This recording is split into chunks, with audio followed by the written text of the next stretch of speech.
Hi there, I'm Dave Ferraro.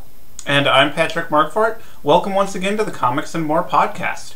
This week we're going to be taking a look at the first volume of Scott Snyder and Greg Capullo's Batman series. So this is the relaunch from the New 52, now collected into Batman Volume 1, The Court of Owls. And we've decided to look at this one just because a lot of people have been talking about this one. They seem to really enjoy it. And I, for one thing, that Batman is one of the few really interesting characters that DC has. He's the dark guy. He's a little fun and whimsical, but also really dark. You know what I mean? He has like a really good balance to his character. Yep. And also, he's a little fucking crazy. Yeah, I was outnumbered by DC fans the other day. We were getting into a really kind of nerdy Marvel versus DC discussion, and inevitably, the first thing they all say is Batman, and I have to concede. Okay, yeah, Batman's cool, right? Mm-hmm. So, yeah. I like other things about DC too, but yeah. So, Scott Snyder is the writer of this series, and as you just pointed out to me right before he started, he actually wrote American Vampire, which a lot of people also like. And I read the first issue of it, and I actually enjoyed the first issue, but I never carried on with the series. But I might check that out after this, just because I actually really enjoyed this too. Mm-hmm. And this is a nice, dark, gritty book, along with a lot of the Batman titles out there, a lot of the best ones, I feel like. And this one's kind of cool because it really incorporates Gotham City into the picture. Like, Gotham City is pretty much a character in this book. And a lot of it has to do with Bruce Wayne's ancestors who built up the city. And there has been, I guess, this kind of underground court of owls that has been watching the city and kind of protecting it, kind of making it their own. And it seems like they kind of think that Gotham City is theirs. And there's this creepy aspect to it. It's almost like a horror novel because there's this nursery rhyme about the Court of Owls watching you, and there's a lot of owl symbolism, and you see a lot of gargoyles of owls and pretty terrifying scenes of owls just ripping things in little scenes that you see throughout here. To kind of represent the owl, ripping down the bat and stuff like that, because I guess the owl is the natural predator of the bat. Yeah, which is cool. Yeah, and there's lots of little facts like that in there to kind of make owls seem more ominous or whatever. But the Court of Owls is, I don't know, they're kind of they almost look like monstrous a little bit. They're almost animalistic. Mm-hmm. Yeah, the Court of Owls initially is basically an urban legend, mm-hmm. And people don't really believe that they exist, and Batman doesn't initially believe that they exist mm-hmm. either. But now someone has been murdered, and the Court of Owls seems to be the ones responsible. Mm-hmm. And there's this character called the Talon that the Court of Owls use as their device for killing people, kind of allegedly this unstoppable force. Mm-hmm. And as it proceeds, obviously the Court of Owls is going to show up in the book, so mm-hmm. no spoiler there really. But you get to see what the Talon's role is in the Court of Owls. You get to see what the Court of Owls have done throughout history and how they kind of groom the next generation of the Court of Owls. But it's almost like a horror title, mm-hmm. and I think the art is perfect for it. It's very nice and dark. There's a lot of really cool scenes, I feel with Batman and Bruce Wayne, and also some good supporting characters in this, the new mayor that's running for office, and the former Robins and the current Robin. Yep, all the former Robins are around, which mm-hmm. I like. Yeah, but I really like this book. I kind of wish I'd picked it up from the beginning. I don't know if the first issue would have necessarily grabbed me, but this first story arc is pretty awesome. I mean, mm-hmm. he did a pretty impressive job bringing in a new characters for the villain. Even though at the beginning we did a little tease of a bunch of the villains that break out of Arkham, it's pretty much its own thing right now, and it's mm-hmm. it's really cool. Yeah, I liked it a lot too. I thought it was terrific. You're right that it is has kind of a horror kind of edge to it, which is in keeping with a lot of the new 52 titles mm-hmm. that we reviewed.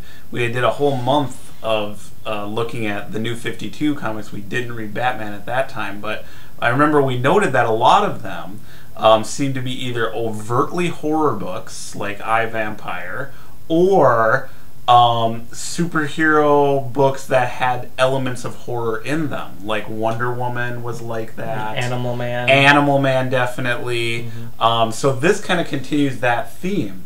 And it also continues the theme of DC really kind of putting forward this 90s aesthetic again, both with artists who were popular at that time and art styles that were popular at that time. So Greg Capullo, it was the artist who followed Todd McFarlane on Spawn. And I always really liked his work on Spawn. I thought he was better than Todd McFarlane. And I don't know what he's really been doing since, but his art looks really great here. It's evolved a little bit, but it's still got that kind of 1990s Image Comics, Todd McFarlane kind of edge to it. So I thought the art looked great. And you're right, he's really the perfect artist for this series. Not all of the artists that DC assigned to their new books were great fits, I didn't feel. But it seemed like, Capullo is really a terrific artist for this book, especially with this story about the Court of Owls. And of course, this whole Court of Owls thing leads into Night of the Owls, which is the big crossover running right now through all of the Batman books. Which I don't know that it was necessary to expand it into a whole crossover. It seemed like I read Birds of Prey, and there was a little crossover in there with the Talon, and I mean, it was cool. It was like just this break in the series where it was suddenly a horror title again for the crossover, which was kind of a little weird. But I mean, it fit with the book and stuff like that. So I mean, I could see it making a cool crossover, but unnecessary probably. But yeah, that's kind of how I feel. It's like I feel like they maybe should have just kept it like in this book, yeah, I always, the mark of a good comic is you always want to get the next issue, and I always look forward to reading the next chapter of it here in the graphic novel, and I intend to continue on with Batman now. So it's we missed it the first time around with the New 52 stuff, but it is a good book. I like that it's a mystery. It actually, like, Bruce Wayne actually has to investigate and figure out what's going on and look for clues. They don't, always do a real good job of playing up the fact that Batman is a detective. So I like that. And yeah, the Court of Owls are cool antagonists. We still really don't know a lot about them. But, they're definitely the most ominous, use of owls since Twin Peaks.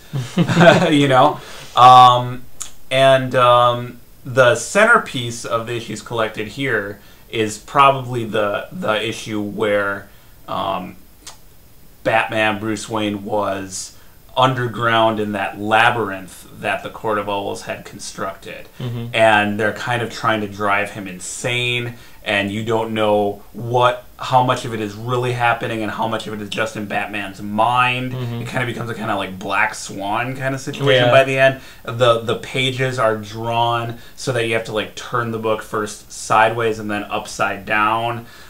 So it's cool, and it doesn't come off as just a gimmick because they'd really built up to that point in the story. So I really enjoyed it. Everything pretty much worked here. I don't think Scott Snyder is great at dialogue. The dialogue I thought was a little clunky, but as the story went along, it was less of a concern because it did become more and more compelling as I kept reading. So I really enjoyed it. I mean, I would highly recommend Scott Snyder's run on Batman.